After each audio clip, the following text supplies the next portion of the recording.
Eh bien salut tout le monde, c'est OM Manga Animation, j'espère que vous allez bien de mon côté, ça va super. On se retrouve pour la vidéo partie 2 de ma Manga Tech.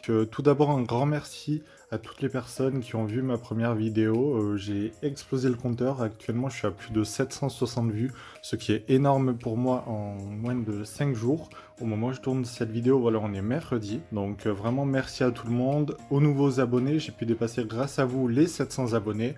Un énorme merci, donc maintenant c'est la route vers les 1000 abonnés, et aux 1000 abonnés il y aura sûrement un assez gros concours. Donc voilà, n'hésitez pas à vous abonner si ce n'est pas déjà fait. Donc eh bien on va voir du coup la deuxième partie de ma Manga Tech avec pas mal d'éditions de luxe, tout ça, donc je vais vous présenter ça tout de suite. Donc eh bien la dernière fois on s'était arrêté au dernier volume de Initial D, mais cette fois-ci on va remonter d'un étage pour tout ce qui est édition de luxe, donc c'est à ce niveau-là, donc je vais vous les montrer un petit peu plus en détail. Donc eh bien tout d'abord on a la première édition, enfin je sais pas exactement si c'est la première édition, mais c'est une des premières éditions d'Akira. C'était chez France Loisirs à l'époque où je l'ai eu. C'est vraiment très très ancien et pour moi c'est un très grand classique du manga qui se doit d'être lu.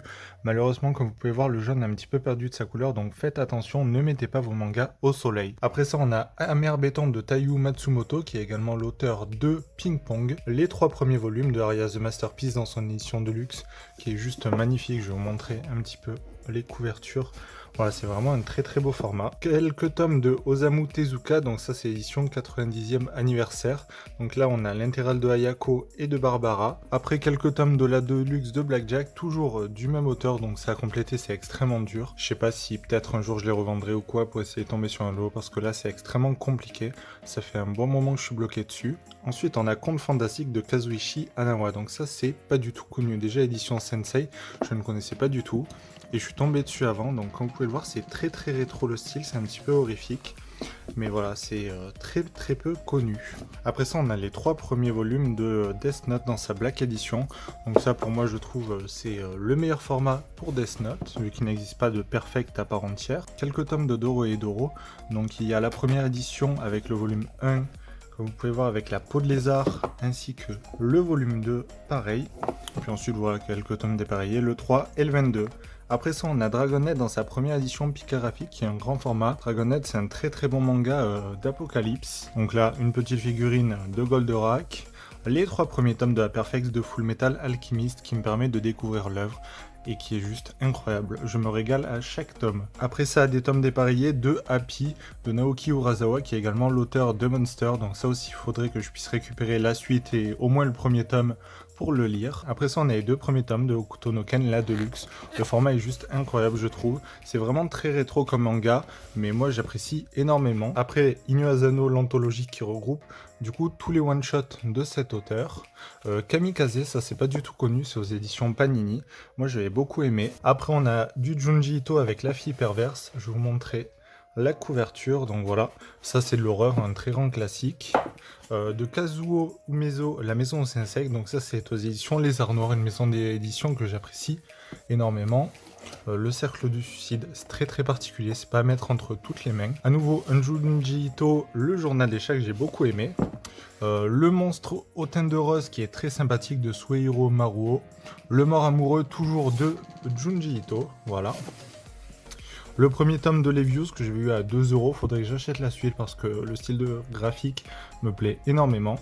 L'intégrale des 3 Adolphe de Osamu Tezuka, pareil dans son édition de luxe. Après ça, on a l'intégrale de Monster. Voilà, la suite jusqu'au volume 9 qui compose l'intégrale.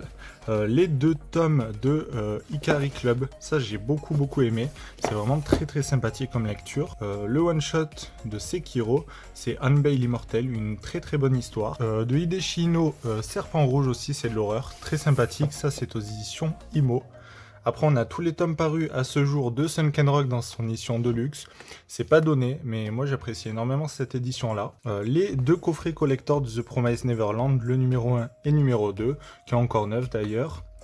Tonoharu, ça aussi c'est aux éditions Les Arts Noirs. Unlucky Young Men, un très très gros coup de cœur. Et ça, dedans, il y a l'auteur de MPD Psycho que j'aime beaucoup. Vampire, le premier tome, c'est en 2 tomes, toujours de Suehiro Maruo. Insomnia aux éditions Black Box, et là encore quelques tomes aux éditions Black Box. Voilà, je les ai rangés. C'était dans mon magasin Noz à 2€ le tome, donc je me suis dit autant me laisser tenter. Et du coup, à cet âge-là, sur la même ligne que les Deluxe, on a toutes mes figurines Demon Slayer, Kimetsu no Yaiba. Donc voilà, c'est vraiment des figurines que j'apprécie énormément, je vais vous les montrer un petit peu plus près. Voilà.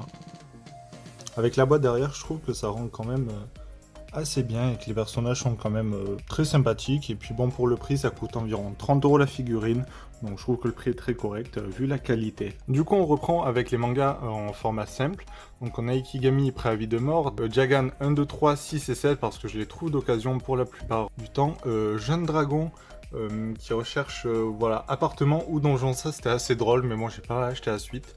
Le jeu d'enfant c'est extrêmement violent, mais j'ai quand même bien apprécié.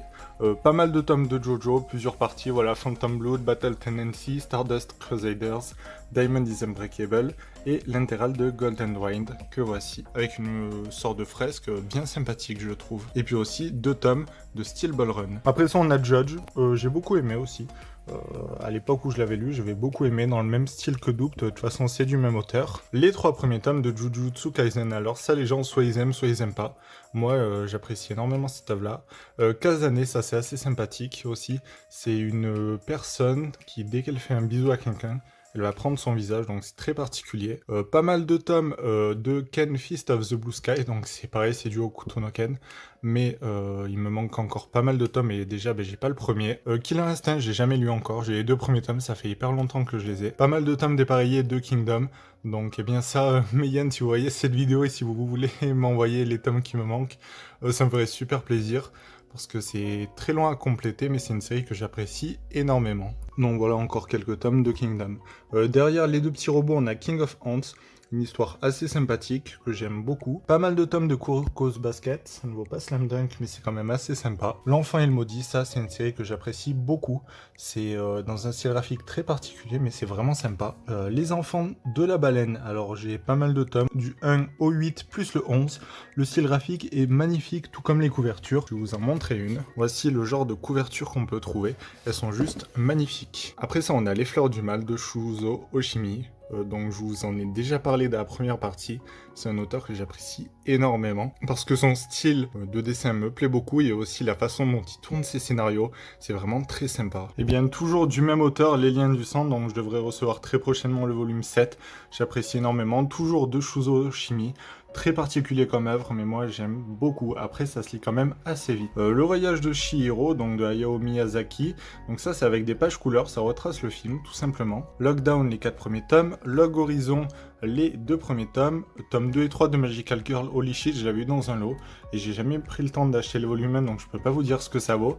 Mais si c'est dans le même genre que Magical Girl of the End, alors ça, j'avais beaucoup aimé. Franchement, c'était très très sympathique comme œuvre. Mashima N, donc c'est des histoires courtes par l'auteur de Fairy Tail. Pas mal de tomes de MPD Psycho, donc voilà du 1 au 11 plus 21, 22, 23 et 24 qui composent la fin de cette œuvre.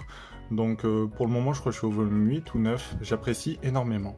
C'est extrêmement sanglant, très très gore, mais c'est une histoire bien psychologique et j'aime beaucoup. Après ça, on a du Mirai Nikki avec quelques tomes, le début, les 4 premiers. Puis du coup, ici, on a la suite jusqu'au volume 9. Après ça, on a Museum. Alors ça, Museum, il faut que je vous en parle. J'en avais fait une review il y a très longtemps sur ma chaîne. C'est excellent, c'est un tueur en série qui va tuer uniquement sous la pluie et du coup, on va chercher à comprendre pourquoi. C'est assez sanglant, mais l'œuvre est super intéressante, c'est en 3 volumes. Après ça, on a pas mal de tomes de My Hero Academia. Je vais bouger mon ancien Transformers. Donc voilà, jusqu'au volume 24, j'ai quelques trous au milieu, mais vu que j'avais vu l'animé, je me suis dit autant prendre la suite plutôt en manga. Hop, on va bouger Optimus Prime. Après ça, les 6 premiers tomes de My Home Hero, c'est très sympa, il y a énormément à lire par contre.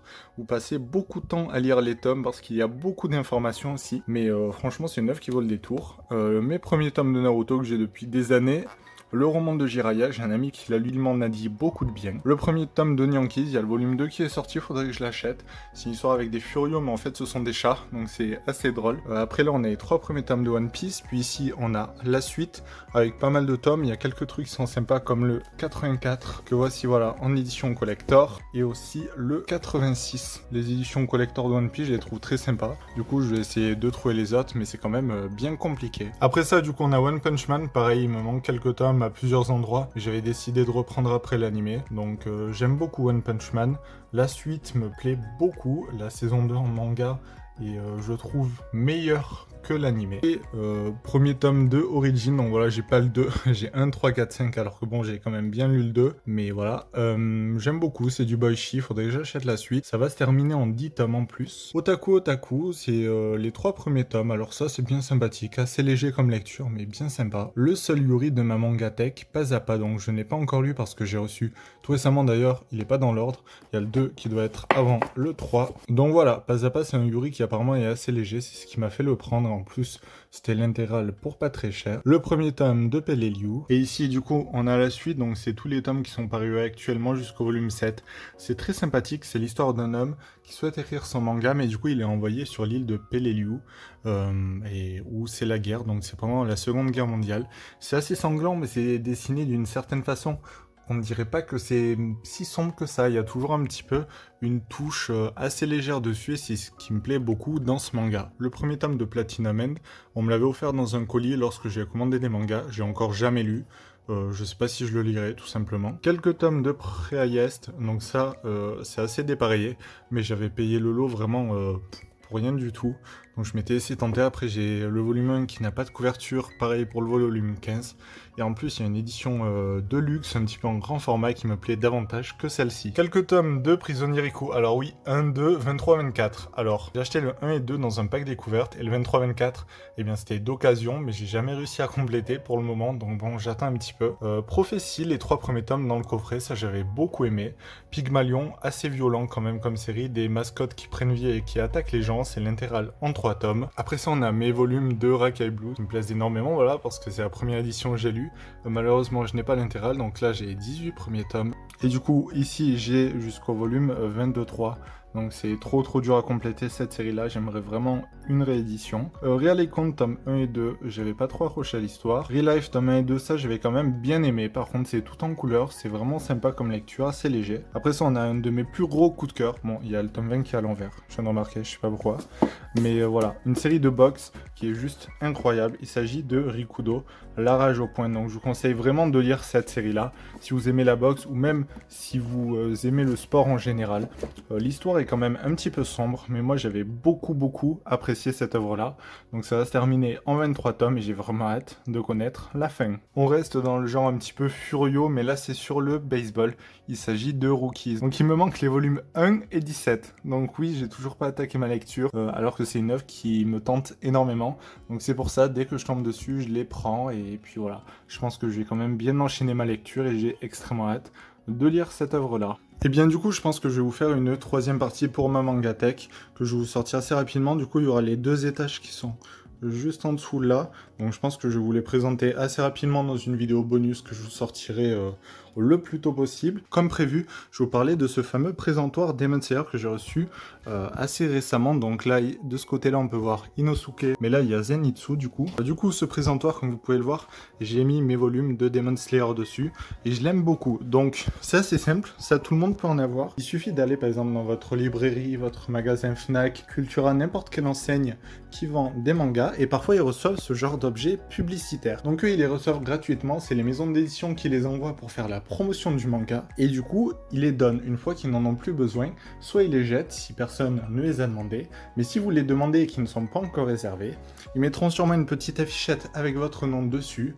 et dès qu'ils n'en ont plus besoin, eh bien vous enverront un message pour vous dire vous pouvez venir le récupérer. Donc ça a été pareil avec ce présentoir Dr. Sun, que j'aime beaucoup aussi, voilà, il tient comme ça, je vais vous le montrer, et ça je l'avais récupéré à Cultura.